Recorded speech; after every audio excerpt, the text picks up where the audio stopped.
Salam sejahtera, saudara yang kekasih di dalam nama Tuhan Yesus Kristus. Kembali kita bertemu, masih tetap dalam topik kemerdekaan Kristiani. Ada dua bacaan yang akan kita perhatikan. Pertama, Roma pasal yang pertama ayat ke-21. Roma 1:21 demikian firman Tuhan. Sebab sekalipun mereka mengenal Allah, mereka tidak memuliakan Dia sebagai Allah atau mengucap syukur kepadanya. Sebaliknya, pikiran mereka menjadi sia-sia dan hati mereka yang bodoh menjadi gelap. Lalu di dalam Kolose pasal yang ketiga, Kolose pasal 3 ayat yang kedua dan ketiga.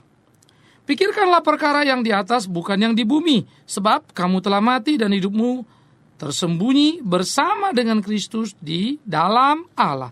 Nah, saudaraku, menjadi menarik bagian ini untuk kita pikirkan bersama-sama, yang mengisahkan kepada kita bagaimana realita kehidupan di dalam pergumulan untuk menemukan kesejatian kemerdekaan. Nah, dalam bacaan ini kita melihat bagaimana Paulus melukiskan kepada orang-orang di Roma, yaitu tentang orang-orang yang berdosa, yang hidup di dalam dosanya.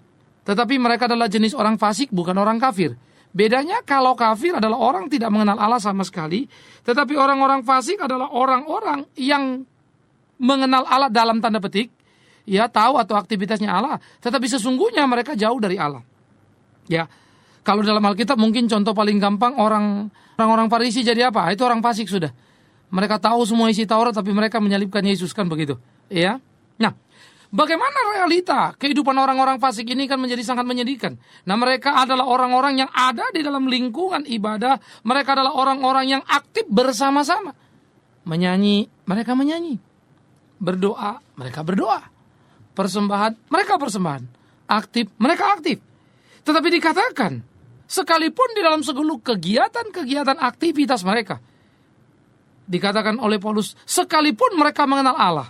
Ya, saya menggambarkan lebih sederhana, mengenal Allah itu adalah ada di dalam kegiatan-kegiatan keagamaan. Tetapi dikatakan mereka tidak memuliakan Allah. Jadi mereka sebetulnya hanya berorientasi kepada diri, menyenangkan diri, memuliakan diri, dan bukan memuliakan Allah. Orientasi mereka hanya bagaimana mereka bisa menikmati apa yang harus mereka kerjakan di dalam kehidupan. Orientasi mereka hanya ke sana. Nah, oleh karena itu, saudaraku yang kekasih, bagaimanapun orang-orang seperti ini adalah orang-orang yang sebetulnya ketika mereka berkata Allah Maha Besar, yang mereka perbesar adalah diri mereka, supaya orang lain tahu mereka berkata Allah Maha Besar. Supaya orang lain tahu mereka Kristen yang baik karena bilang Allah Maha Besar. Supaya orang lain tahu mereka besar karena mengatakan Allah Maha Besar. Jadi dia mengatakan Allah Maha Besar supaya orang tahu dia besar karena dia mengatakan. Nah, jadi orang-orang fasik adalah orang-orang yang menyangkali kekuatan dari ibadah. Orang-orang fasik adalah orang-orang yang tidak bisa menikmati kenikmatan dalam beribadah. Orang-orang fasik adalah orang-orang yang terjebak di dalam kesalahan pemikiran, di dalam kesalahan tatanan nilai, sehingga akhirnya mereka berbuat satu hal yang sangat menyedihkan, yang sangat menyakitkan, yang Paulus katakan, sekalipun mereka mengenal Allah, mereka tidak memuliakan Dia. Ya. Dan mereka tidak akan pernah mengucap syukur padanya. Loh, bukankah orang fasik yang berdoa itu berdoa dan berkata syukur Tuhan? Ya. Tetapi di dalam rasa syukurnya pun mereka ingin bersyukur untuk supaya orang lain tahu mereka syukur, dan dalam syukurnya pun mereka mau meninggikan diri mereka. Orang-orang fasik selalu mengambil keuntungan dari apa yang dia kerjakan, termasuk di dalam konteks keagamaan. Dia tidak pernah melakukan ritual ataupun kegiatan keagamaan dalam semangat spiritual atau sebuah pengabdian untuk memuliakan Tuhan. Tetapi sekali lagi hanya semata-mata untuk keuntungan diri sendiri. Nah, orang fasik menjadi orang menyebalkan. Ada orang suka tanya sama saya, Pak, gimana itu orang? Aktivis loh, Pak, kok bisa begini, kok bisa begitu? Ya, kelewatan sekali, Pak. Saya heran, saya kesal, saya jengkel. Akhirnya ya saya marah. Saudara-saudara, apakah perlu itu? Saya jawab tidak perlu. Kenapa? Ya, itu orang fasik. Orang fasik memang begitu. Kalau kemudian kita jengkel dan hanya larut dan hanyut dalam kejengkelan, yang capek kan kita. Yang jahat dia kok yang capek kita. Tapi kan kesal, Pak. Betul. Tapi kenapa hatimu gundah gulana karena perilakunya? Sebaliknya, berusahalah untuk engkau menikmati cinta kasih Tuhan dalam hidupmu, supaya hidupmu menjadi hidup yang berpadan kepada kehendak Tuhan, sesuai dengan maunya Tuhan. Kan begitu, saudara. Oleh karena itulah pergumulan di dalam kehidupan menjadi satu pergumulan penting untuk dijalani dan menjadi satu pergumulan penting untuk dilakoni dan menjadi sebuah pergumulan penting supaya kita bisa memenangkan pertempuran demi pertempuran yang ada. Nah, jadi saudara yang kekasih, orang-orang fasik adalah orang-orang yang dikatakan mengenal Allah karena kegiatannya, tetapi tidak memuliakan Allah, apalagi mengucap syukur kepada Allah untuk apa yang Allah kerjakan bagi dia. Sekali lagi, dia hanya mengambil keuntungan untuk dirinya, bukan dalam kerangka bagaimana Tuhan dimuliakan. Oleh karena itulah Paulus berkata, orang-orang seperti ini, pikiran mereka itu menjadi sia-sia dan hati mereka yang bodoh menjadi gelap. Maka pikiran mereka ketika diorientasikan, pikiran mereka ketika diarahkan kepada Allah menjadi pikiran yang sia-sia. Pikiran yang bodoh, pikiran dalam kegelapan. Tentu tidak mau mengatakan IQ mereka rendah, karena ini bukan soal IQ. Tetapi ini soal kepekaan rohani, soal ketidaktahuan akan kebenaran, soal ketidaktahuan akan nilai-nilai yang hakiki di dalam hidup orang-orang percaya. Sehingga dia terjebak, terperangkap pada perangkap yang salah. Pikirannya sia-sia. Hatinya dikatakan gelap, tapi mulutnya memuliakan Tuhan. Ya, Alkitab pernah berkata, umatku binasa karena tidak mempunyai pengetahuan. Dan Paulus berkata-kata berkali-kali, pikiran-pikiran orang berdosa itu adalah pikiran yang bodoh, pikiran yang sia-sia. Dan sekali lagi pula saya ingatkan, bukan bodoh atau sia-sia dalam pengertian sains atau ilmu, tetapi sia-sia dalam pengertian bodoh karena dia tidak tahu Allah tidak bisa dipermainkan, tetapi ia tetap mempermainkan Allah. Kan bodoh sekali itu pikiran. Iya. Dia tidak tahu bahwa Allah kepadanya kita harus mengucap syukur, sehingga dia tidak bersyukur. Kan bodoh sekali. Kenapa kamu tidak bersyukur? Enggak tahu. Goblok sekali. Tuhan itu kan maha kuasa, Allah itu kan hidup. Ya saya enggak tahu. Maka dia tidak mengucap syukur. Mengerikan, tragis, tapi itulah kenyataan yang menggilas di dalam kehidupan dan mewarnai kehidupan manusia. Saudara-saudara, sesuatu yang sangat sulit, bukan? Oleh karena itulah di tengah-tengah pergumulan kehidupan kita, seharusnya kita hidup menjadi pemenang-pemenang dalam hidup ini, supaya kita tidak terperangkap pada kesalahan demi kesalahan, terjebak, dan akhirnya kita tidak melakukan apa yang seharusnya kita lakukan. Pikiran sia-sia, pikiran kita menjadi bodoh, tidak lagi mampu menangkap kebenaran-kebenaran, sehingga tindakan demi tindakan yang kita lakukan di dalam konteks berjemaat menjadi kebodohan kepada kebodohan, seakan-akan orang lain bodoh, tidak tahu kalau kita itu orang penipu, tidak tahu kalau kita itu munafik, seakan-akan orang lain tidak mengerti. Maka dia bilang, ini orang kelewatan ya, apa dia nggak tahu kalau kita tahu dia itu munafik? Apa dia nggak tahu kalau kita tahu dia itu begini? Apa dia nggak tahu kalau kita tahu dia begitu? Dan seterusnya. Tapi heran tuh, dia nggak rasa orang tahu. Kenapa? Karena dia jadi bodoh. Kenapa? Nah itulah pikiran yang sia-sia. Karena dosa sudah menyelimuti, karena dosa sudah menutupi seluruh pemikiran-pemikirannya. Jadi dia tenggelam, saudaraku yang kekasih. Dia hancur di sana. Itu sebab hatinya dikatakan menjadi gelap dan bodoh. Kenapa? Karena dia tidak lagi sadar akan area di mana dia ada. Sehingga sebetulnya secara rohani dia seringkali mempermalukan dirinya. Ya. Orang fasik itu kan banyak. Mungkin banyak duit dia petantang-petenteng begitu ya. Nah itu masih mending lah, sombong karena duitnya begitu. Tapi saya pernah bertemu orang, ya, uang tidak seberapa, pengetahuan pun tidak terlalu tinggi, titel juga tidak, tapi sombongnya luar biasa. Ya, jujur saja, pada waktu itu saya masih aktivis yang berkhotbah, saudara. Belum pendeta. Ya, saya masih usaha. Saya punya pegawai cukup. Jadi waktu selesai khotbah, ada tantangan. Yang minta pemuda gereja itu. Ada altar call, Pak. Saya berkhotbah. Lalu saya tantang orang supaya jujur di hadapan Tuhan, memeriksa dirinya. Ya, kuasa Tuhan bekerja. Acara Natal pemuda yang mengundang juga umum itu dipenuhi oleh orang tua. Dan banyak sekali orang tua yang menangis, ibu-ibu menangis. Bukan sekedar meneteskan air mata sampai terisak. Mengapa? Karena kemudian mereka mengakui, mereka sadar akan keberdosaan mereka. Mereka mulai merasa sebetulnya mereka hanya terjebak pada rutinitas ibadah saja. Tragisnya, sesudah selesai itu, wah ini pengurus gereja marah-marah. Dimarahin pemudanya di depan saya, ibadah belum ditutup. Kita tidak biasa seperti ini keterlaluan, ini begini begitu. Wah. Kasihan sekali anak-anak muda yang sudah bekerja menurut saya cukup kuat, cukup gigih. Dan berhasil karena membuat gereja menjadi penuh. Orang tua pada datang semua. Dan puji Tuhan, Roh Kudus bekerja. Tapi hasilnya mereka dimaki-maki. Ya. Sedih sekali. Setelah selesai kebaktian, setelah selesai ibadah ditutup, anak mudanya minta maaf sama saya. Bang, maaf Pak. Oh, saya bilang tidak mengapa. Saya biasa kok menyaksikan yang begini. Gitu ya. Saya sering lihat orang seperti ini. Yang saya tidak tahu mengukur kebenaran dari mana. Dan dia pikir dia kebenaran. Tetapi yang membuat saya menjadi kaget adalah sesudah itu dia menyalam saya, lalu mengucapkan kalimat yang waduh membuat saya sampai naik darah begitu ya. Waduh, saya ini masih muda saudara. Disinggung begitu saya tersinggung juga jadinya. Saudara tahu kalimatnya? Wah, itu tadi khotbah. Lumayan. Wah, kalimatnya lumayan. Tapi 1, 2, 3, wah cuma dia koreksi. Yuk kurang ini, kurang itu dan segala macam. Ya. Saya perhatikan orang ini. Ya, terus dia ngomong.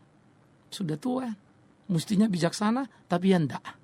Tapi mungkin karena tua, dia pikir dia satu-satunya manusia. Dia lupa sesudah dia masih ada manusia lain yang bernama anak muda. Ya, pendidikan saya tidak kalah dengan dia. Apa yang mau dia sombongkan? Saking jahatnya saya, saking jengkelnya saya gitu. Saya ngelirik kadang-kadang berapa mobil yang datang begitu ya. Pokoknya mobil yang ada di situ tidak lebih baik dari mobil saya. Sampai begitu. Saya jengkel gitu loh. Ini orang ini hebat sekali kalau petantang-petenteng betul gitu. Maka saya pikir saya punya sarjana, pegawai yang saya gaji. Ya. Saya pergi ke sana sini khotbah. Waduh, ini orang meremehkan sekali. Jengkel sekali. Saya marah, jujur yes. Ya, saya belum pendeta saudara. Saya masih bisnismen. Dan saya rasakan saya sudah berjuang begitu ya. Sebagai bisnismen saya masih mau pergi khotbah sana sini. Layanin anak-anak muda ini. Kok ini orang kelewatan. Orang respon lain. Tetapi sepulang dari situ, di jalan itu dari jengkel mulai reda-reda. Hanya saya makin lama pikir-pikir, bodoh bener ya. Kok saya ladeni saya jengkel sama dia. Bodoh bener ya. Kok saya jadi marah sama dia. Ngapain saya ladenin ya? Waduh. Gawat nih saya. Saya terikut-ikut atmosfer. Pikiran yang sia-sia. Hati yang mulai gelap. Sampai saya jengkel dan saya mau marah.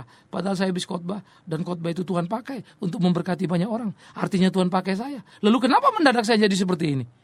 Maka saya berdoa, Tuhan, memang tak mudah hidup. Karena itu saya berkata pada saudara. Kalau melihat orang fasik memang jengkel. Ya, saya juga pernah mengalami. Tetapi sebaliknya seperti yang saya juga katakan tadi. Toh akhirnya saya bodoh sekali dan saya sia-sia. Jangan engkau mau terjebak lagi. Ya, mereka-mereka ini memang seringkali menjadi batu sandungan.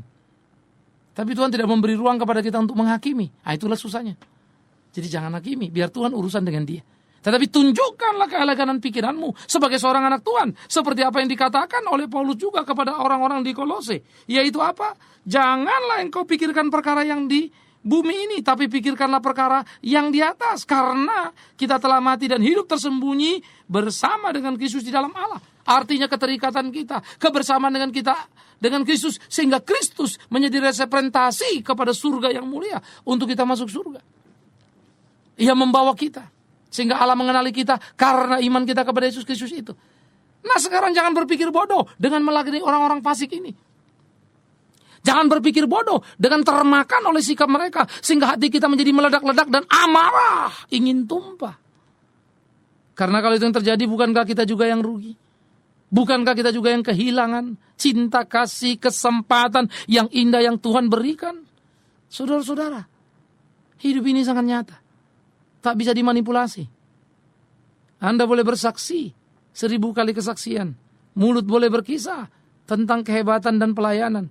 Tetapi kehidupan kita akan mengatakan siapa kita.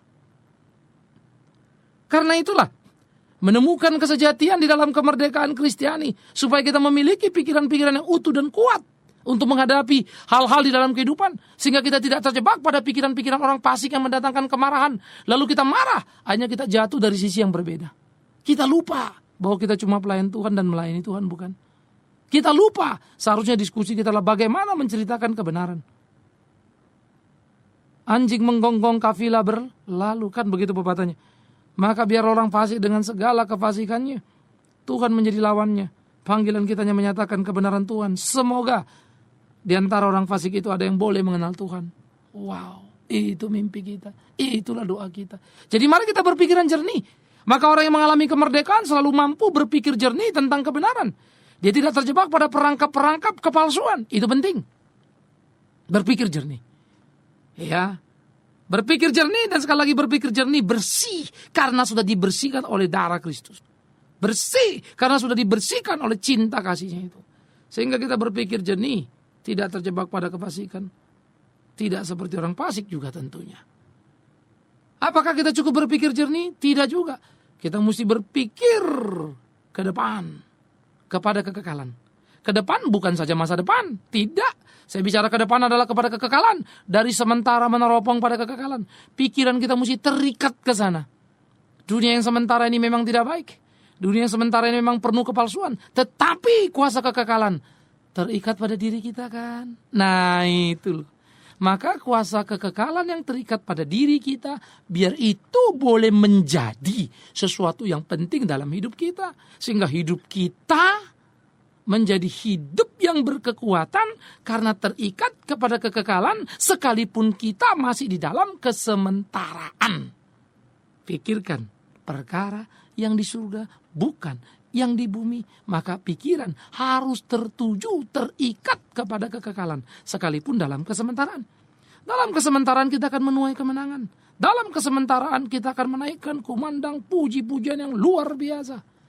Dalam kesementaraan kita harus berkarya supaya Tuhan dipermuliakan. Maka dalam kesementaraan mari kita lakukan. Puji Tuhan saudara. Ini menjadi sesuatu yang penting untuk kita pikirkan. Pikiran itu perlu jernih, bersih karena sudah dibersihkan oleh Tuhan. Ya, kudus, tidak sama dengan yang lama. Terpisah dari yang jorok, yang jahat. Spesial, khusus. Pikiran kita yang kedua tertuju kepada masa depan, bukan dalam kesementaraan, tapi dari kesementaraan melintas kepada kekekalan. Dan yang ketiga, tentu saja kita berpikir dengan satu pola pikir yang baru di dalam tatanan nilai yang baru. Pikiran baru. Kalau bersih tadi sudah dibersihkan dari yang jorok. Kalau pikiran baru kemudian itu menjadi satu pikiran yang terus diisi oleh pengalaman-pengalaman bersama dengan Tuhan. Sehingga kita semakin mengerti apa yang menjadi kehendak Tuhan. Nah itu sebab orang yang merdeka itu punya kemerdekaan berpikir yang begitu luar biasa. Ya, sehingga matematiknya menjadi lain. Hitung-hitungannya menjadi lain. Orang akan bertanya begini, kalau saya melakukan pelayanan ini saya dapat apa ya? Gitu ya. Jadi kalau dengan pelayanan ini saya dapat ini, dia mau. Oke, itu pikiran lama itu. Mencari keuntungan untuk diri. Tetapi ketika dia berpikir kalau saya melayani ini, apakah Tuhan dipermuliakan? Iya, saya akan lakukan. Tapi nanti nggak dapat apa-apa loh. Masa iya Tuhan tidak tolong? Kan gitu kan? Izinkan saya sedikit sharing dan saya harus bersyukur kepada Tuhan saya. Tuhan yang hidup, Tuhan yang baik, Tuhan kita itu loh. Yesus Kristus. Ya. Pada waktu dulu pertama kali saya terbeban untuk membuka sekolah di Kalimantan. Ya, kita buka sekolah. SD, SMP, SMA sekarang statusnya sudah tahun keempat. Ya. Saya sangat rindu membangun desa-desa, kantong-kantong Kristen yang miskin untuk bisa maju. Ya, kemarin ini kita ada kunjungan ke sana, wartawan dari Suara Pembaruan ikut begitu ya, dan meliput dan memuatnya di harian Suara Pembaruan yang hari Rabu kemarin. Ya, tentang sekolah itu. Tetapi kisah bagaimana sekolah itu kalau melihat kegiatannya sekarang begitu banyak dan bagus-bagus. Waduh, kalau dilihat mula-mula itu kan semak belukar. Yang kita tekad untuk membangunnya. Yakin pimpinan Tuhan, yakin ini benar, yakin. Lakukan, nah mulai kerja. Tak aja teman-teman kan begitu. Nah kita jalankan, saya komit. Saya non-salary, non-facility. Mau ke Kalimantan pun bayar sendiri. Pembangunan pun saya ikut. Sekarang ada anak asuh, saya pun punya. Jadi saya keluar duit. Tapi seringkali di tengah-tengah perjalanan hidup saya suka berpikir, ini saya kelewat ekstrim gak ya? Ini jangan-jangan saya kelewat ekstrim. Akhirnya jadi saya kekurangan duit. Karena duit yang saya terima dari pelayanan kepake ke situ gitu. Ya, kadang-kadang saya berpikir apa perlu pengeluaran seperti ini. Mestinya saya pendeta ini kan mestinya dapat duit kan gitu ya. Tetapi jujur saudara, akhirnya saya mengalami satu pola pikir yang baru yang Tuhan kerjakan dalam pikiran saya. Sehingga sekarang saya enteng saja. Kalau memang Tuhan mau kasih ya kasih, kalau enggak ya sudah. Apa yang ada ya dipakai. Pelayanan jalan terus. Nyatanya sampai hari ini saya tidak kira, tidak minta-minta. Walaupun saya tidak berlebih, karena saya memang membagi. Saya bisa berlebih? Bisa banget. Kalau saya tidak membagi uang saya, puaslah saya. Tapi apakah itu hidup saya? Tentu tidak. Apa itu? Pikiran baru. Gitu loh. Jadi kalau pikiran kita sudah merdeka, itu kita ditolong menerobos. Saya tidak munafik untuk mengatakan saya tidak butuh uang. Munafik saya. Saya tidak munafik untuk mengatakan saya tidak perlu mobil yang lebih bagus. Munafik saya. Ya, saya perlu mobil yang lebih bagus dari mobil sekarang. Yes, kalau saya lihat teman saya, apalagi junior gitu ya. Mestinya aku lebih bagus dari dia kan begitu. Datang dalam hati, ya. Itu membuat saya harus berdoa dan berkata, Tuhan tolong. Ini datang lagi si lama ini kan begitu. Aduh, lega lagi. Nongol lagi, selalu saja. Tetapi pikiran baru, karena pengalaman baru yang Tuhan berikan itu menolong kita. Sehingga dia bukan sekedar sebuah produk pikiran secara teoritis, tetapi pengalaman karena Tuhan memampukan. Tuhan, betapa dia baik saudaraku. Maka semakin engkau ikut Tuhan, engkau akan melihat God is everything, you are nothing, we are nothing. Gitu ya, kita tidak ada apa-apanya. Maka orang yang makin besar kepala karena ikut Tuhan, makin besar kepala karena pengalaman-pengalaman, dan sangat sombong dengan keakuan, hati-hati, dia sedang berbelok menuju kepada pikiran yang lama. Self-oriented, bahaya sekali. Nah oleh karena itu saudaraku yang kekasih, siapapun engkau, dimanapun engkau, apapun jabatanmu, saya tidak peduli. Saya hanya peduli engkau saudaraku, karena itu marilah. Jangan kita disesatkan oleh pikiran-pikiran lama, tetapi merdekalah dalam pikiran-pikiran yang baru. Artinya jangan terikat kepada yang lama-lama itu. Mulai memandang ke depan, memacu jalan hidup kita menuju ke depan, supaya kita menggapai kemenangan demi kemenangan. Kepahitan, kesulitan dalam hidupmu, merdekalah. Jangan terjebak dan terikat di situ. Tapi lihatlah pertolongan Tuhan yang hebat. Dan lakukanlah apa yang Tuhan mau, supaya di dalamnya Tuhan dipermuliakan. Kan begitu. Sehingga dengan demikian, saudaraku yang kekasih, nama Tuhan semakin diagungkan, nama Tuhan semakin ditinggikan. Indahlah kehidupan. Manislah kehidupan. Sehingga sungguh-sungguh kita melakukan apa yang Tuhan mau kita lakukan. Itu akan amat sangat menyenangkan. Pikiran baru, memberi semangat baru, gairah baru, dan hidup kita semakin baru, pantas. Kalau Alkitab berkata, kasih setia Tuhan selalu baru tiap hari. Termasuk ketika engkau meneteskan air matamu, kesulitan, kepahitan dalam hidupmu. Di sana kasih Tuhan tetap bekerja. Selamat menikmatinya. Pikiran baru dalam hidupmu yang baru. Tuhan mengasihimu. Selamat merdeka. Amin. Mari kita berdoa. Ya Tuhan, kami bersyukur, kami berterima kasih kepadamu untuk setiap apa yang Engkau kerjakan dalam hidup kami. Terima kasih ya Tuhan. Betapa baiknya Engkau yang sudah memerdekakan kami sehingga kami punya pikiran baru. Menjelajah dunia yang baru, dalam hidup yang baru, karena Tuhan melakukannya untuk kami. Bukan saja di dalam kekekalan, tetapi di sini, di bumi, dalam kesementaraan. Terima kasih. Karena itu jikalau ada saudara-saudara yang masih terikat dengan pikiran-pikiran lama, kesombongan yang percuma, nervos, minder, kehilangan kepercayaan diri, demi Yesus Kristus Tuhan. Biar Tuhan sendiri yang bermurah hati menolong, memimpin, membebaskan mereka. Supaya mereka boleh memikiri pikiran yang baru. Kami anak-anakmu, hamba-hambamu, pakai kami seturut apa yang Kau mau. Karena kami hanya hamba, Engkaulah Tuhan kami. Terima kasih Bapa. Hanya di dalam nama Yesus Kristus, Tuhan yang sudah memerdekakan kami. Kami berdoa dan mengucap syukur. Amin.